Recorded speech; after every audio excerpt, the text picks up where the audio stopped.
Hey, good morning, fellow Nigerians. This is Madu Ajaja, the convener of Open Nigeria and Africa Unite, and the anchor of Nigeria Now at ONN and the Nightingale Radio International. It's 3:41 a.m. Central Standard Time here in Houston, Texas, United States of America. I just wanted to pass this message across to you before I go to sleep. Yeah, I am awake a lot of time working on what we can do to get Nigeria run the way a country should run and to wake the people of Nigeria up so they don't continue to make the same mistakes that they have been making for these past 64 years.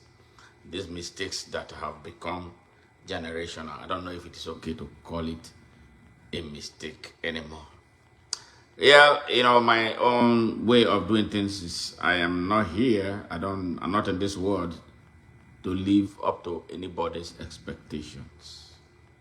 I am here to speak the truth the way it is. I am not a politician who will make something that is bad look good. Bad is bad. On one of the platforms that I run, we're having a debate about who an idiot is. Yes, and this is the reason why I am going to make this bold statement. I want Nigerians to get angry. Yes, diplomacy is not working in Nigeria. Talking to people who hurt our people, it's not working because they are not amenable to listening to voice of reason, because they have made up their mind that is either their way or no way. But before I proceed, I want to play this message. This message is part of our history, and nobody can stop us from telling it. Yes, it was a message on the one of Nigeria's independence. And this message is one message that the people of Nigeria are not listening to. Yes, the people of Nigeria, including the descendants of the person who made that statement, and the rest of Nigeria. And it's similar to another message by one Mr. Aaron, the face of the colonial edifice in Nigeria in the 50s, prior to independence. I will continue to replay that message until a critical amount or critical mass of Nigerian people listen to that message and analyze it to see what their country has been. What we are dealing with in Nigeria did not start just today. It started a long time ago. It started, if you want to understand Nigeria, you must go back to the Amalgamation Treaty, 1914. That was when it started. So if you go and start studying the history of Nigeria from 1960, you are not getting the right stuff. You will not see the truth. You will not see the conspiracy against Nigeria that started in 1914. Yes, that's when it all started. So what we are studying, what we are seeing today, is an addition, to that ugly history of the foundation of what became Nigeria. 1914, if you must understand Nigeria, you may even want to go back, at least maybe go back to Berlin Conference. After the Berlin Conference, held by imperial Europeans, yes, the imperialists, 1884, 1885, all right? Check between 1884 and 1885, the distance, the number of years between 1885 and 1914, all right, so you understand what's going on. So after the 1884 Berlin Conference, the Europeans left and started the balkanization of Africa. They were in the north as far back as in even before the 1880s. They were all over the place. They have already drawn the map. So they came back to Berlin to compare notes. All right?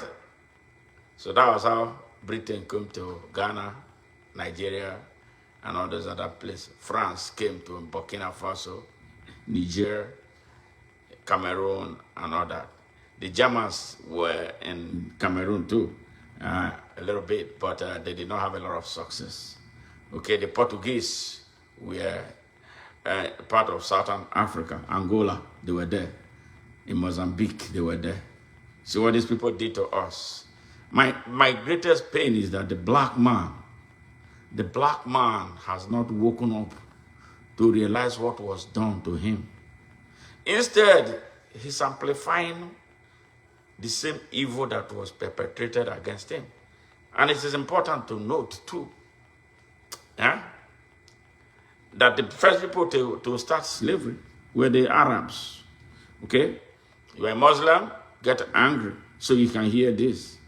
And the Arabs came 700 years. 700 years they took our people across the Sahara, across the Nubian desert, across from East Africa, all over the place. 700 years. The Arabs took the black man into captivity for 700 years. You know what he did to the black man, the one that the slaves that were males? He castrated all of them. Castrated, removed the testicles. So you will not have anything to do with their women. And if you go to the Arab world today, you don't see a lot of black people. Like black people were born Arabs. And even as we speak, the Arabs are still enslaving the black people. You see our sisters who go there to go do domestic servant, you know what they do to them. You heard some of their stories, right? So the Arabs enslaved the black man for 700 years and then gave him Islam, right? I'm not telling you that I don't have problem with Islam, so I want you to understand history. So you begin to start thinking, analyze. Because the problem of the black man is that he takes everything on the face value. He doesn't go back to start asking questions. It's a big problem that we have as the black people. And especially that we are the first. We are the first. We are the first. You hear me? The black man is the only man that God put hand together to make. Yes. You hear me? If not, Igbo man, they tell on I go, you go make your maid do like this. But that is the truth. The only man that God made using hand put together more than when he breathed into a black man. He's the only one. Every other person who came through the black man. The white man is from the black man. The Arab man is from the black man. The Chinese man from the black man. The Indian man is the black man. And the only direct physical relationship, yes, hear that again. Share this message if you like. The only direct relationship between God and man, the first and only physical relationship between God and man was between God and the black man, because he was the first and the only man that he created. Black man. So what happened to you, black man? Yeah. Do you care to ask that question? You don't even ask. It's only when the Igbo man and the Arab man lie to you, you take it. Hook, line, and sinker. They tell you, say that God caused the black man, right? Ham, Sham, and Japhet, right? No. God did not cause the black man. Black man became corrupt. And we have to come out of it.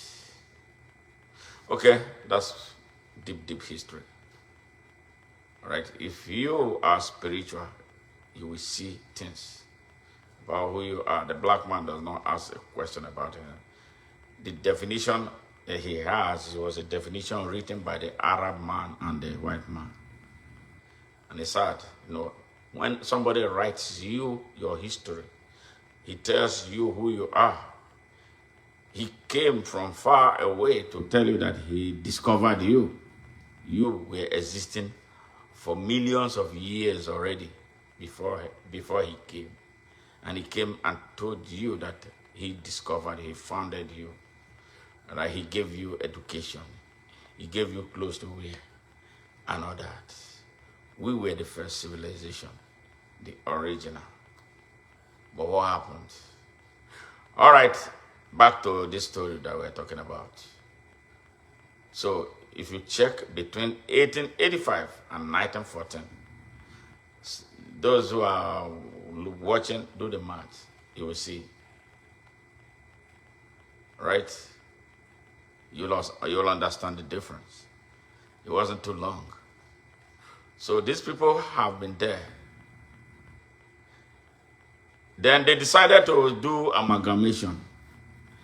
There was what they call Northern Protectorate. They were there. The white man helped the Fulanis to defeat the Hausas. Yes, that's their jihad that they are talking about. So if you don't understand, and this is why they removed the study of history from schools in Nigeria, so you will not see the truth. But what they did not teach you, I am willing to teach you. So that is why you should go to my YouTube channel, subscribe. Like this one now, I just decided to do it on Facebook. And I don't like doing live broadcasts on Facebook anymore because within 30 days, they will delete it. Because Facebook is actually going out of business the way it is going now. Yeah, so you want to know your history? I have 1,600 messages right now as we speak on YouTube. Serious matter, serious issue on Africa, Nigeria, and the world, and how Nigeria and Africa interfaces with the world. Yes, inspirational messages. I am not a content creator. I'm an intellectual. All right, endowed with the capability to put things down that will not be deleted. So if you're a young person, really do yourself a favor. Subscribe. You don't have to like me. Don't like me. That's okay. If you don't like me, it's all right. I don't have any problem because I don't want the whole world to like me. Because if the whole world like me, then I have a problem. You don't have to agree with me, but you will not controvert the story that I have put down. And I do that without any hate, mischief, or bigotry. The truth is so hard to push down the truth of people. But when you feel the truth, and if you're a real human being who has blood, you go and begin to analyze and think. Put 1, 2, 3, and 4 together and begin to ask yourselves questions. Anything that is taught, anything that the mind is the most difficult, the easiest thing to damage. They damaged our ancestors' mind. And because our ancestors' minds were damaged, they passed the damages to us. It became a generational issue. You see, it becomes a generational issue. Where we are right now, that the black man does not feel like it's a whole person before a white man, even before Indian, is something that will pass down us. But I am here to help you wake up so you can dust that off of you. So when you stand before a white man, a green man, a Chinese man, a red man, you assert yourself like I do. No white man can push me around. No Chinese can push me anywhere. Donald Trump, I will sit down face to face with him and tell him what I want to tell him. See, I've conquered that. And I discovered a lot of lies early in life about what they told us. In a way, they told us that when I was growing up, yes, they gave us the impression that God was white, all right? I went through Catholic school, yeah. And I know a lot of things that I did not agree with. There are things that I refused to do as someone who went through Catholicism, because I knew right away that they were lies, yes. And because we have abandoned our history, they made us hate who we are, hate everything. They made us hate our ancestors. They call them bad, evil, and all that. That is why you see, and they put that in the hands of preachers. Yeah, they put them in the hands of preachers. Before you talk to any Nigerian preacher, what they go tell you? Ancestral spirit, cast and bind it. Oyibo man, they worship his father's spirit. Come here, you see monuments that are 4,000 years old. But our own, they say, destroy everything. Okay, you don't have to serve those gods. If you don't have to serve them, don't destroy them. Package them, let them look nice where they are. If you don't want to worship them, leave them alone. That was how we destroyed who we are. Black man, destroyed. You were, and now when they say they left, they handed over the destruction to us. Our own people were the ones destroying everything about who we are. We don't have a history. We don't have a history. And any man who doesn't have a history will remain a confused man. Yes, this is why we must go to basics now. Yes, this is why we must go to basics. Go to the basics. Who are we? We have to define ourselves. We have to tell our history. We have to tell our story from our own standpoint and not from the prism of an Arab or a white man. Yes. Because they lie to us. You know, if you want to make enslave someone, you have to miseducate him. We were miseducated to be idiots. And we accepted the tie and suit. Right? And that's what it is. But we got to change it. Otherwise, we have been made like copycats. A copycat can never be an original cat. Yes. The original cat will change, and the copycat will have to ever continuously try to adapt to the new changes. That is why they left us, they dusted us behind. We are the smartest people. We were the best. Yes, for real. You don't enter class with Oyibo man. Not be here at the America. You enter class, they know they see our back. Now, but when we go back home, we are like fish out of the water. The condition at home is so hostile to the expression of intellect.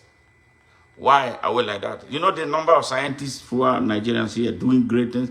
Pentagon, which people they make and they happen. Oyibo man, what do you know? Now our people. But they made it so in such a way that when we go, all the knowledge that we have, we can't even use them in Nigeria because the environment in Nigeria or Africa does not permit you to express yourself. You see, you come back home to wickedness, darkness, greed. Yes, it hurts. And that is why we must do something drastic. Because the world is leaving us behind. And we are doing this to ourselves. Look at what our country has become. Look at Africa. Africa as a whole has nearly 50% of the earth resources. Yeah, what I mean, nearly 50%. See Congo here. Congo, look at what is going on in Congo. Congo is the richest the richest country on earth is Congo. But Congo cannot boast of 300 miles of paved roads. Congo cannot boast of water for its people. Congo cannot boast of electricity for its people. All Congo can boast of is refugee camps. Since 1961, after they destroyed Patrice Lumumba, the man who woke up and wanted to do good things for his people, they killed him, they took him to Belgium, dissolved his body in concentrated sulfuric acid. Yes, only a few years ago, they brought 2 teeth. That's what was left of him. How wicked these people are. And then King Leopold, little Belgium will not reach above my hometown. Belgium is not even the size of my hometown. Belgium. King Leopold of Belgium. Belgium massacred over 12 million Congolese. Yes. So when they talk about capacity, and I know they know when they talk about capacity, Nigerians don't understand what capacity means. Capacity means you have this overwhelming ability to do things that numbers, a huge mass. You see, Nigeria is, we are 250 million people, but we don't have a capacity, right? Israel, what is the population of Israel? About 10 million. Look at what they are doing. Look at what they are turning the whole world upside down to. They have capacity. It isn't Almighty God doing for them. No. It's because of the environment that they found themselves. Necessity is the mother of invention. So when you are in scarcity, what do? You survive. That's how they build the massive capacity. What do we have? We have everything, but we can't build capacity. The only capacity we can build is to steal. The only capacity we build is to kill and destroy. And that is what it's at. That's why today I am calling all political office holders who are non-Fulanis in Nigeria. I don't care where you come from. If you are one of such, you are an idiot. All of them are idiots. All political office holders who are non-Fulanis in Nigeria are idiots. And I'm going to prove to you why they are idiots. But before then, I want to give you an analogy from 1914 to where we are right now. When they decided to make the amalgamation of the Northern and Southern Protectorate in 1914, how many people were? There was no Nigeria at the time. There were Africans living in the west of Africa. All right? They found 6 people. And those 6 persons were people they were already dealing with and doing things with. Okay? They didn't have an idea of what forming a country meant. I think they were a little bit of a little elites. You know how they do things? They'll pick people that they can use to get things done for their benefits. So they picked 2 Fulanis. One of them later became the Sultan of Sokoto. And those 2 Fulanis had direct ties to Osman Dan Fodio, who invaded Hausa land in 1804. All right, so you see what I'm saying? So the Oyibo man already had an established relationship with the Fulanis. All right, that was why they were with them. Yeah, they were with them. They were with them when they overrun the Hausa people. All right, Oyibo man. But the Hausa man doesn't understand yet. Maybe now he's understanding, he's beginning to understand. But we got to push them hard to understand how much they have been used to slow Nigeria down in the name of Islam. Right? So they started that. They chose those 6 people. 2 Fulanis, 2 Yorubas. Yes, one of the Yorubas was the first Yoruba lawyer. All right, so way back then, you know, they already had a lawyer who is a Yoruba. Another one was a traditional ruler, okay? 1 Yoruba traditional ruler and 1 Yoruba lawyer. So 2 Fulanis, 2 Yorubas. Now, in the northeast, what became northeast of Nigeria was the Shehu of Borno at the time. The Shehu of Borno, all right? That made it 3. Okay, the Shehu shares religion with the 2 Fulanis. They were all Muslims. And then they went to, is it Ibibio land? All right, they found the Obong of Calabar at the time. All right, they chose that one. Remember, they did pass through Calabar. They settled a little bit in Calabar. So that's when you hear Royal Niger Company. So that Calabar was the claim at the time was capital of Nigeria. There was no Nigeria at the time, but hungry historians will write whatever they want to write. Right. So those 6 people were the ones who signed the amalgamation treaty. I'm not sure they knew what they were signing. All right. They were maybe perhaps elites at the time. You know. What would they get? If I tell you what the Oyibo man gave to our traditional rulers to cut millions of our people away, baby toy, Seriously, when I came to the United States, so because we have this thing we do in my hometown, we call it Igwe Festival, the same Igwe Festival the Benin celebrate. So it was always exciting. A day before, like the very first day, they said like we have a museum, you know, exhibitions of our artifacts. We will go there, you know, with the eye of a small child. We will go and we see all these things. They said, oh, that when the white man came, the white man gave it to the kings and all that. So we'll be looking at that. Oh man, good history. All right. Then mirror. They didn't give them money, look. Aye. Mirror. The highest they gave to them was gunpowder, you know, to raid and get more people for them. So when I came to the United States, I started thinking. I saw when I was having children, I saw one toy that I bought for my daughter. It was in my village. That was what they give to our kings. These same kings, they have been corrupt all along. To cut over 20 million black people for 400 years were stolen from Africa.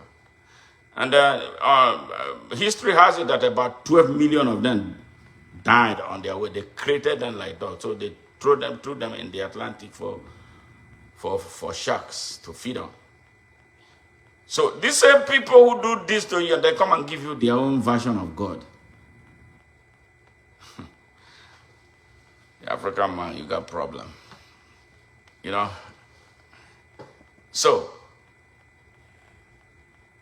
after that, they decided that slavery was over, right? They came back and then started colonialism. Colonialism means slavery in your homeland. Now, they won't take you there, but they make you do the same thing you would do as a slave that the slaves they brought to the United States were doing. Yes, for them. You did them at home. And this was at a time when their industrial revolution became a global emergency that demanded African cheap labor and raw materials. So these people don't do also. So if you're a young person, you dey dance giddy, you want to listen, you got to rewire your mind. After listening to me and listen to over 1,600 messages that I have at ONN, channel 1 at ONN on YouTube. A lot of messages for you. Why I'm doing it is because I'm not going to live here forever. I want to leave something behind. It's legacy. It's not me. It's not about money. I'm not about content creation. Content creators are some lazy people for the most part of it. Maybe there are some good ones, you know, who wants to make quick money. But mine is not about money. But if money comes along the line, yes, I will still use it to expand the message, you know. So now,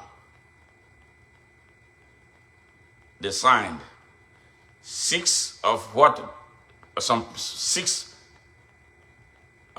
some individuals that later became Nigerians signed. Then 22 Britons signed.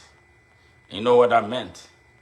And then all over the over 400 ethnic nationalities in what became Nigeria, none of them was represented. There was no Hausa representation, no Hausa signature. There was no Igbo signature. There was no Urobo signature. There was no Idoma signature. There was no Baram signature. There was no Eka signature. There was no signature of the vast majority of our people. And they said that that amalgamation was to last for 100 years to see if we could get together as a country. Why they were stealing and looting us and using us to do their dirty things. All right? 100 years. And then we pushed it until the country became independence in 1960. Right? Yes. 1960. That's 56 years after the amalgamation. They gave us the Greek gift of independence. Off of the agitations of some Africans or Nigerians, you know, there were a lot of constitutional conferences, Macpherson's constitutional, and all that. A lot of them took place in England. All right? And now, the time for independence. The first time Nigeria had opted to get independent through Tony Nahoro was in 1957. That man at the time, a very young man, he was said to be a very bright person. He was the first to move at the age of 18 for independence. But some people that said they are not, said they were not ready at the time. They needed some time in order to be part of the independence. But you know what was happening at the time? They were learning. The British was teaching them, coaching them, everything that they are doing to Nigeria today. It was Fulani elites. Yes, not Hausa, Fulani elites with ties to Osman and Fodio. They took their time to learn how to oppress, how to steal, and how to emasculate Nigeria, how to divide Nigeria and make it not work, how to manipulate Nigeria. They delayed our independence for 3 years until 1960. And now those who truly troubled the white man for independence were the Igbos and some Yorubas. They were sidelined. Because according to that Aaron, I recorded his thing here. I don't know if I should look for it and play it for you guys to listen. 17 minutes. Yes, Aaron Smith, the chief colonial labor officer. He described the behavior of Britain as disgusting and shameful. What they did to make Nigeria not work. That Nigeria is not working is not an accident. Yes. That Nigeria is not working as an accident. It was designed to never work because of how they structured who becomes anything in Nigeria.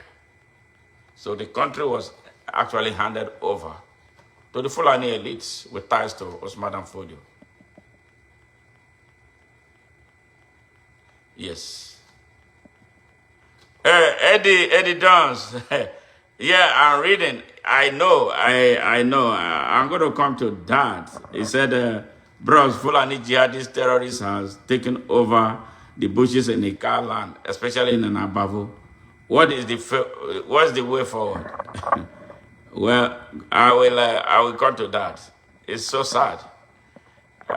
You remember what I did, what I committed to fighting for the Abavu people. I committed millions, tens of millions of naira. All right? I suffered material losses. And my mother died in the process. If you remember, you're an Abavu person, you understand. Right? I don't even know how to quantify how much I spent on freeing the Abavu people. But I'm happy that nobody is shooting them with AK-47. Now they came back, courtesy of Okawa. But I will come and address the Abavu issue. Yeah.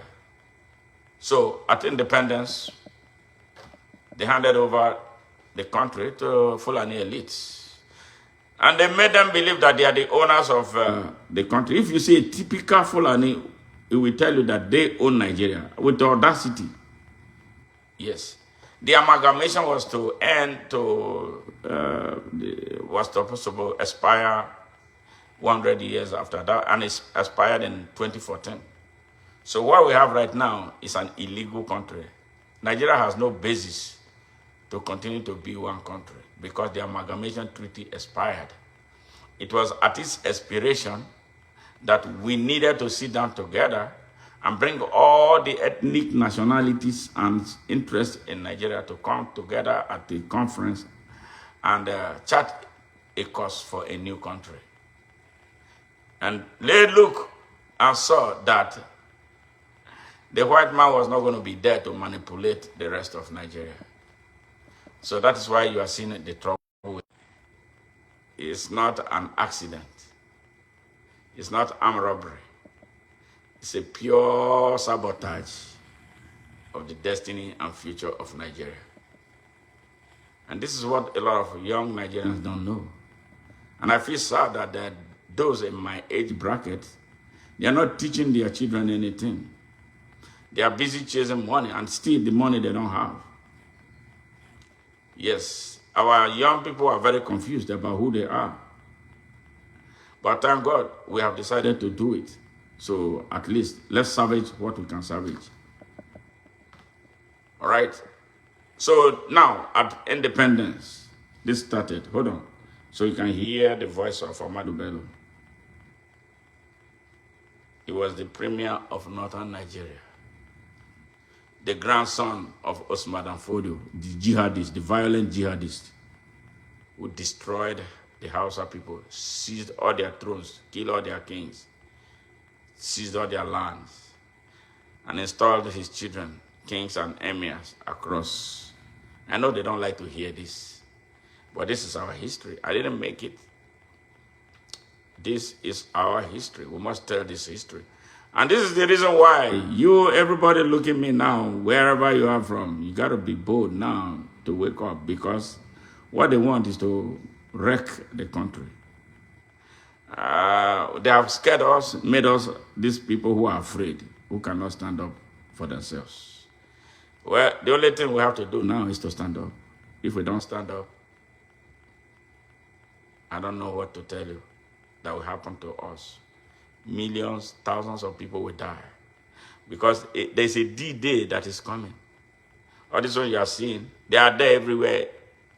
One day they are going to come.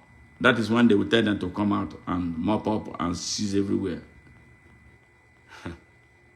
All right. At independence. See this one. Listen to this. One thing I've noticed, Premier, when I've been here, is that Northerners seem to have, I might almost call it obsession about the Igbos. Could you perhaps explain that to me? Well, the Igbos are more or less the type of people whose desire is mainly to dominate everybody. If they go to a village, to a town, they want to monopolize everything in that area. If you put them in a labor camp as a laborer, within a year they will try to emerge as headman of that camp, and so on. Well, in the past, our people were not alive to their responsibilities, because you can see from our northernization policy that in 1952, when I came here, there weren't 10 northerners in our civil service here. Then I tried to have it northernized, and now all important posts are being held by northerners. Is this policy of filling all key posts in the north solely with northerners and not with other Nigerians a temporary or permanent one? In actual fact, what it is a northerner first. If you can't get a northerner, then we take an expatriate like yourself on contract. If we can't, then we can employ another Nigerian, but on contract too. This is going to be permanent, I should say, as far as I can foresee, because it will be rather dangerous to see the number of boys who are now turning from all our learning institutions, coming out with having no work to do. I'm sure whichever government of the day might be, it will feel rather embarrassed, and it might even lead to bloodshed. Doesn't this damage the idea, sir, of all people in all regions in Nigeria being fellow citizens of one country? Well, it might, but you are new to our region, but how many northerners are employed in the east or in the west? The answer is no. And if there may be 10 laborers employed only in the two regions. Did you hear that? You hear that, right? Have you ever heard this? That's Madu Bello, the son of Madam Fodio. He was the first premier of northern Nigeria at the time. This was when he first became premier. All right, he was being interviewed by a BBC journalist. You hear what he said? This man was the one who killed Nigeria on day one. He was the one who shot Nigeria in the head. One country, and you are saying, you are calling Igbos. The Igbos are Nigerians. They have right to be anywhere. They have right to work anywhere. Why deny them access to helping your people? Just because they are Igbos. You heard him say that if they did not have a Northerner, when you say that Northerner, he's talking about Fulani elites with connection to them. He didn't mean the Hausa person. They deliberately refused to educate the Hausa people. They have never paid any attention to educating the Hausa people. You see the massive population of the Hausas, about 66 million of them in the north of Nigeria. It's a generational crisis that they are not educated. As we speak right now, over 30 million Hausa children are on the streets in the north, now spilling into other parts of the country. What do? Begging for food from morning to night when they are supposed to be in school. Yes, in a rich country like Nigeria. It's not like we were given independence the same day. They have state governors, they have members of state assemblies, they have senators, they have members of House of Representatives. They will put the budgets into their pocket and not educate the people. These are the people, the critical mass of the north is the Hausa people. But they are the most uneducated people. Yet they tell them that their poverty is created by Allah. And the people are so naive and they believe them. They agree. I'm at the forefront of working with the Hausa people to wake up and take what belongs to them for them. But it's a tough fight. Some of them, a good number of them are scared of stepping forward, to do that. It's not like they don't know. They are so afraid of the Fulanis. Yes, because for 221 years, they have hammered them down. Before now, did you know that there was a difference between the Hausa and the Fulanis? They tried to create a political ethnic group called Hausa Fulani until recently that they decided to come out. They don't say Hausa Fulani, they say we are Fulanis on a mission to take Nigeria. And they have used the Hausa people for a very long time as a camouflage, Now they have emboldened themselves to want to seize Nigeria by force. And some of us don't understand that. Yeah, so you are in APC, you are in a terrorist organization. All right? You who cannot stand up for yourself, country first. Politics is secondary. Country first. All right? Your country is your place. That's the place. That is the cabin. Yeah, that is the place where you are identified from as being from, that's where your identity is. So if there's a threat to the country, you set politics aside, you set everything aside to save your country first. This is what Nigerians are supposed to be doing, but they are not doing it yet. I don't know when they are going to do it. And when they decide to do it, it's going to be at a very high cost. And this is why we are stepping in to teach our people, to hopefully inspire them, especially looking at what they have done to themselves in the past. You come, like I went to run for Senate in 2019. I was the best of all, What did our people do? They went for the money, and I wasn't ready to pay anybody money to serve them. But I knew that what I had in my mind, what I was going to do, perhaps we wouldn't be here if I was in the Senate. We won't be where we are. And I bet you Buhari will not do most of the things that he did to get us where we are. Buhari was the one who actually finally finished Nigeria. He destroyed the armed forces. He put terrorists in command and control positions. Yes, I'm telling you. The army in Nigeria cannot fight. The army is a hell right now. You can't trust anybody in the army. Yeah, that is how bad. You see, General Musa is talking. He's speaking a lot now, even if he's talking a lot of nonsense too. He's speaking. The army has been compromised. The Nigerian army cannot fight. If you tell them to cannot to go and fight, they will only shoot those ones who are Christians and cover the terrorists there. You see, that's what they are doing. So that national cohesion is gone. It's not there anymore. So they don't approach their business professionally. They don't approach their business patriotically. You see, so the defense of territorial integrity and sovereignty of Nigeria by the Nigerian armed forces is gone. So that is why this is happening, what is happening right now. These terrorists, bandits, they come across the borders into Nigeria. Who brings them? That is one Musa has refused to address, because he said we should build a wall. Build wall for what? Why should we be building a wall between Nigeria and Niger? Okay, so if you build that wall, so is that a guarantee that terrorists will not come into Nigeria? It's not talking about those who are bringing them. Who are those bringing them? It's known. They are Sultan in Sokoto. Why is it that nobody questions? He makes a lot of stupid, crazy statements. Nobody asked him. Air-Rufai is threatening fire and brimstone. Even Atiku is involved in this whole thing.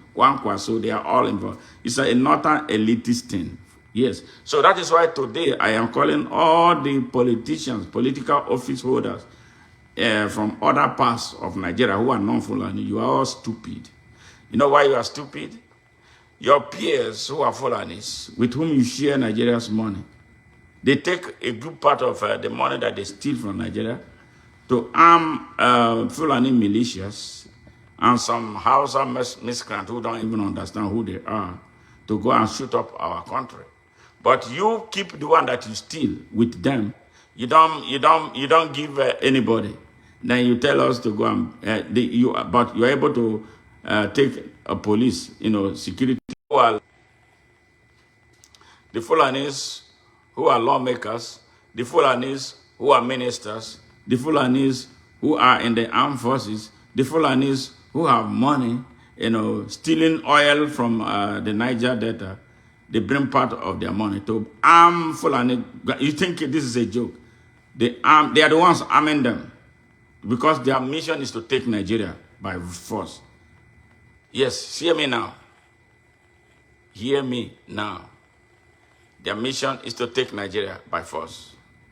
So now, if you are a Nigerian watching me here, you're going to have to go and ask your governor from the south of Nigeria. Yes, ask your senator from the south of Nigeria. Ask your member of House of Representatives. Ask those in the House of Assembly. Ask them who are appointed ministers and other things. What are you doing with our money? Why are you not arming us to fight back? Why are you telling us to go and pray? That prayer, Jesus will come and save us. Jesus is not coming to save you. God Almighty will not come to save you. The only person who will save you is you. And this is why now you must start asking this critical question. Ask them, why do they keep their money? Okowa stole so much money. He could not buy AK-47 and hand over. At least he can do that now for the defense of country. Because the AK-47 is flowing everywhere in the north. Yes, Fulani boys are being armed. Yes. So, why is Okowa not buying AK-47? Why is the governor of Edo State not buying and distributing AK-47? What is the governors in the East? Those ones are even the worst. They are strangers to their people. Yes. But these people are coming to torment our people unchallenged with sophisticated weapons. So this is a question you must ask the politicians before they are coming together now, want your votes again. All right? But they leave you insecure. They leave you exposed. Your fathers and mothers are being kidnapped every day. Your brothers and sisters are being kidnapped. Our women are being raped. Coming from Abavo, the one that busted my head was a woman who was kidnapped along with her husband. She was pregnant. In the process, she gave birth. They gave her baby to the dogs to eat, and the dogs mauled her. The woman who was just watching her own baby, she died. That's how wicked these people are. So if you're waiting for Nigerian army to come and save you, you're going to wait forever because they're not coming. Nigerians must unite to fight back. So the politicians from the east, west, some in the north who are not part of this criminal acts that Fulani elites are perpetrating against Nigeria, you must release all the money, part of the money you stole with them, because you stole a lot of money with them. Buy AK-47. Buy a lot of AK-47 for the young people. The young people can do it. Our young people can fight. Give them the tools that they need to fight back. So these crazy Fulani elements driven by Osman Fodio jihadist agenda will not seize our country in no distant time, because the time allocated for them to do it is near. One day you're going to wake up, you don't have Nigeria anymore. So please, my brothers and sisters, especially the young ones, you are the biggest targets. You must stand up for Nigeria. It's not about politics anymore. It's not about political party. I don't see 2027 in Nigeria. Really, I don't see it. Don't waste your time, because a lot of people are dying. If we wait for 2027, many people will be gone and there will be nobody to vote. What I'm saying here in essence is this: Nigerians unite. Remove Bola Ahmed Tinubu. Yes, that's what I'm saying. Remove all the political class, crash that class, so we can start Nigeria again. We'll build Nigeria on a just and a fair foundation, with free, fair, equal, unlimited, and unconditional access to opportunity to every Nigerian to grow and develop, progress and prosper according to his abilities, or his or her abilities, and level of competency. Yes. Yes. In a non-threatening environment, for the good of the country today, tomorrow, and always. You see where I'm standing? You see where I'm standing right here? United States. That's how America works. People sacrificed for this country. You must sacrifice for Nigeria. You see, a lot of things that I have here, I would have dreamt, just dream and pass in Nigeria. This is a country. It has its own problem. There are things that they do that I don't like. But that they protect their citizens, yes. If you are born here or you come here, you don't get better. You will never get better again. It's like you are cursed. This is a place where you go to sleep with a dream, and when you wake up, your dream will come true. Because of how the situation, the country is structured. Yes. If you are hardworking here, nobody will stand in your way. This tribalism that they do for Nigeria is not here. Otherwise, I'm not there here. I've worked in the best hospital on earth here in this country. Yeah, when I first applied, one guy told me that hospital is only for white people. Me don't know white people. I told him, I said, that's your business. I applied, they invited me for interview. I impressed them, gave them more than they needed, and I was hired to do the work. I was there for a couple of years before I founded my own business. Yes, I've seen a mechanic from Nigeria, who came here. He became a medical doctor. See, Nigeria had written him off. Nigeria had written him off. He came here, mechanic. He became a medical doctor here. I'm sure there are many more like that. This country gives you the environment to express yourself. Our Nigerian children are being slaughtered. You finish school, you get an engineering degree. You are driving Okada. Here you're an engineer. Companies will fight for you. Even when you are in school, they're already offering you employment. Finish and go. I said there are about 2 boys that I mentored. Uche is in Chicago. He's a huge engineer there. Sometimes when he comes to Houston, he say, "Boss, come, make we come out, take out." He takes me out. When we eat, I want to pay. He say, "No, you did so much for us." That's Uche. Yeah. There's another one from Liberia. Another one from Sierra Leone, Saheed. The only one bad one, Bosun Akinkpelu, that one stole over $250,000 from me. Yes. Terrible. Yeah. So that's just what I'm saying. We can make Nigeria a better place. It's in our hands. So we'll not allow brigands. So all these things when they talk, when people come run for election, instead of vote for the right person, I will say make it bring money. All right? The one where maybe he not get to give you. The one when get na thief, he thief the money, he give you. You allow a thief to be your representative. What does a thief know to do? To steal more. He doesn't care about country. He doesn't care about that they have to protect the interest of their country. And when they go to places where intelligence is needed, now yes sir, and they go they do. And you show Igbo man, I go they run, he go they shake, Yes, so that's the thing. So if you put the people when not know, that make Nigeria there like this. So all the people are mostly useless people you elect. Can you imagine a thug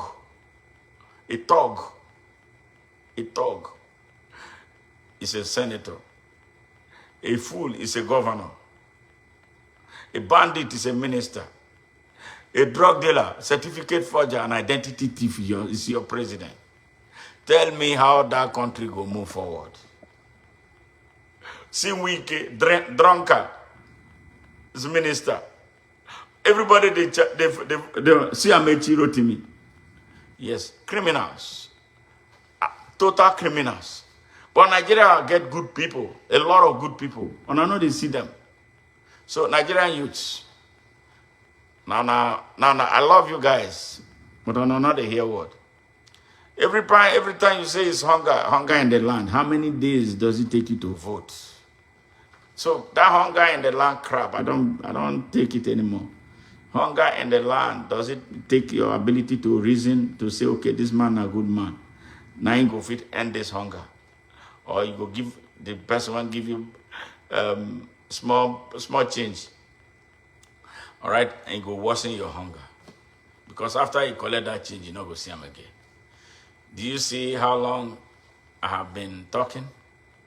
Do you see? I started from my hometown in 2012. I've not beaten a retreat. I've not stopped speaking to you. Does any one of them speak to you? The only time they speak is when they come to election.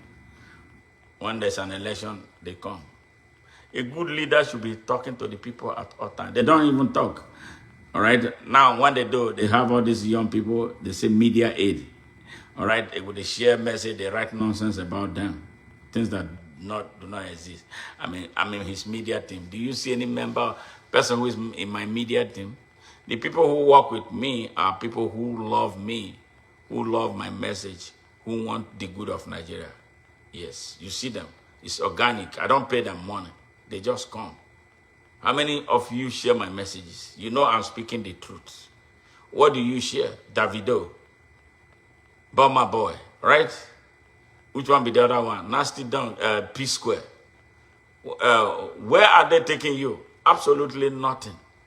They are not taking you anywhere. They are selfish. They are not coming like artists from other countries. who want their country to be good. All right, so it's on our hand.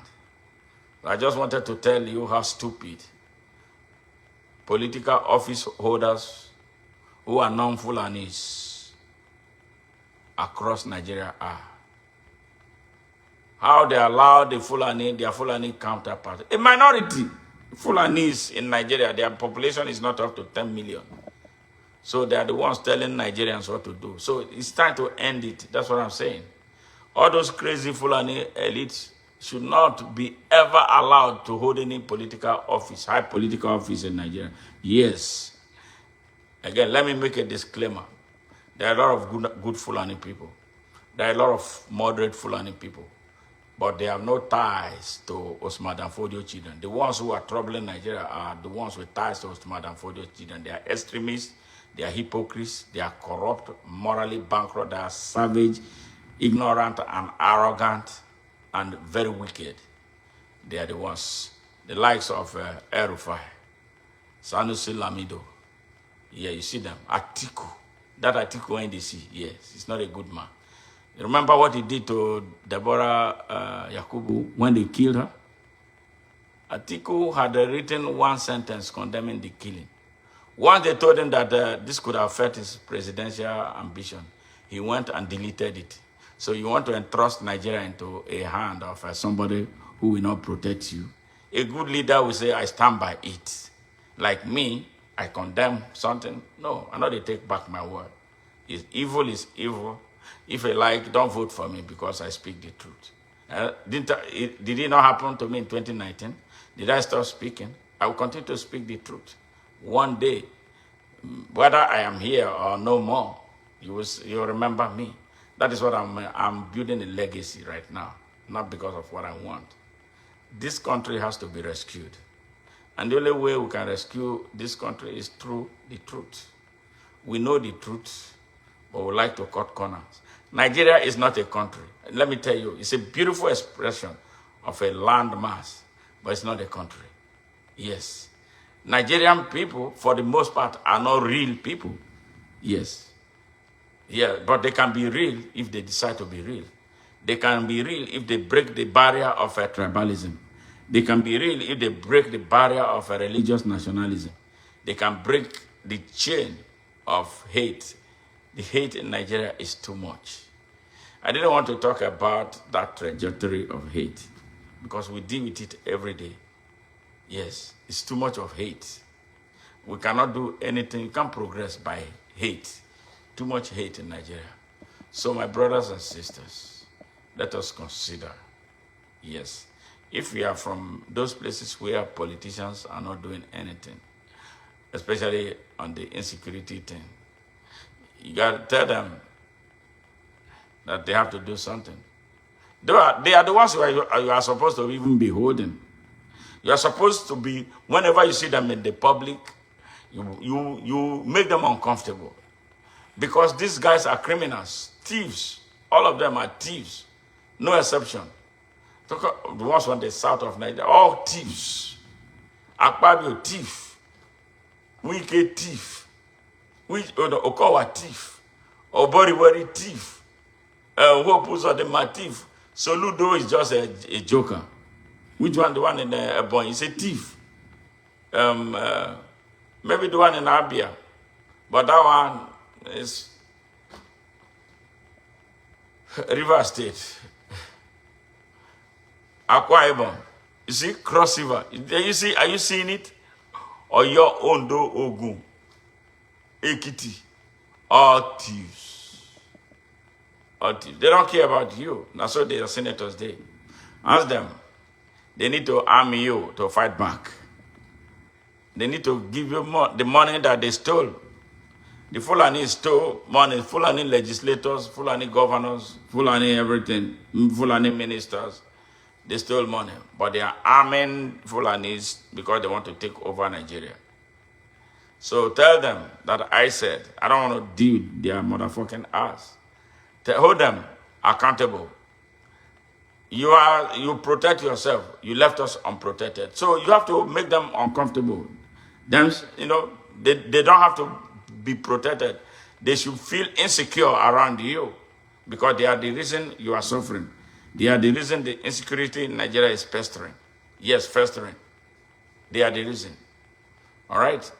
So demand from them that they need to arm you with AK-47. They need to arm you with the RPG. I know you can beat the trash. They call themselves Fulani bandits. You can beat the shit out of them if you have the tools that you need. So tell your politicians, because it's the politicians in the north that are procuring and buying those children, what they are using to torment Nigeria. Much love. I love you guys, and I look forward. So my brother, Eddie De Young, let me see what you said about that Bible. Let me see if I can read it all the way, because there's some area that I could not open. I don't know why. Okay. All right, Eddie De Young. Eddie De Young. Okay, this one is my younger brother. He said, bros, Fulani jihadists, terrorists has taken over bushes in Ikala, especially in Abavo. What is the way forward?